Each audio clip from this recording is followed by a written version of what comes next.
हिमाचल प्रदेश के पूर्व मुख्यमंत्री जयराम ठाकुर आज इंदौर पहुंचे, जहां पर उन्होंने इंदौर में प्रेस वार्ता करते हुए मध्य प्रदेश में फिर से बीजेपी की सरकार बनने का दावा किया है। इसी के साथ ही कांग्रेस पर जमकर निशाना भी साधा।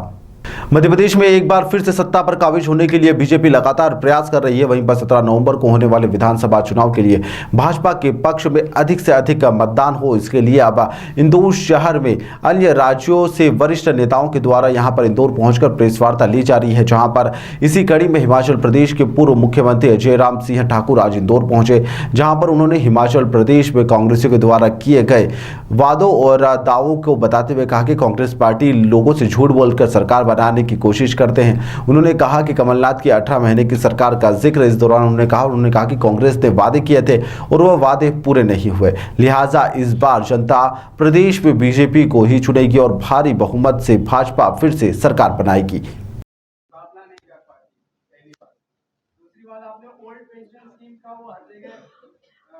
गारंटी दे रहा हम ओल्ड पेंशन स्कीम लागू करेंगे, उसका अर्थव्यवस्था में कितना भार पड़ता है आप ही नहीं। तो क्या ये व्यवहारिक रूप से संभव है ओल्ड पेंशन स्कीम लागू करना?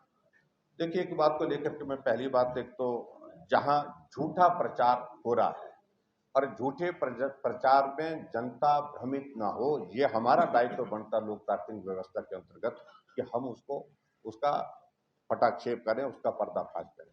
और उसी दृष्टि से मैं आप सबके बीच में यहाँ पर हूँ कि हिमाचल प्रदेश में उन्होंने झूठ बोला और मैं सिर्फ उसी बात को लेकर के आप सबके बीच में बात करने के लिए आया हूँ। और झूठ की हकीकत यह है कि 1 साल बीतने के बावजूद भी कुछ नहीं हुआ। जो बोला था सबका सब झूठ बोला।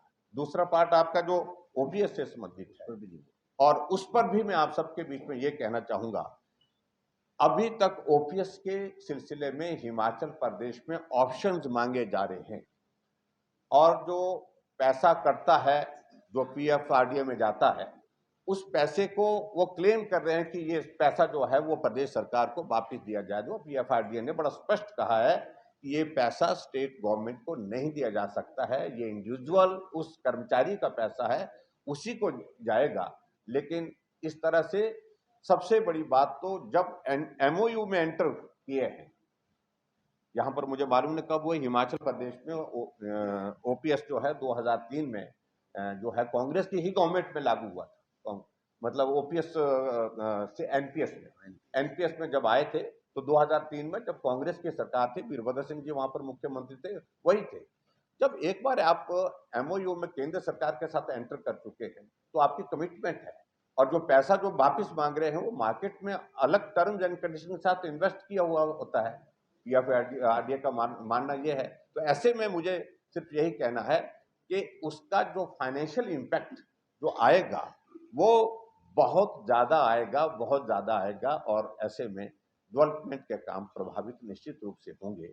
और हमने इस बात को लेकर के बड़ा इतना ही कहा कि कर्मचारियों का हित हमेशा हमने देखा है और वो हमेशा उसके लिए काम किया है। लेकिन जिस प्रकार से ये ओपीएस के मुद्दे को लेकर के जो बात कर रहे हैं, उस सारी चीज को लेकर के अभी तक भी हिमाचल प्रदेश में प्रगति नहीं हुई, ये भी मैं कह रहा हूँ। वो भी कहा था हमने, कैबिनेट की पहली बैठक में इस बात को कहा था कि हम करेंगे, लेकिन उसके बावजूद अभी तक 1 साल होने जा रहा है, अभी तक उसके परिणाम वहां पर नहीं आए। कांग्रेस लगातार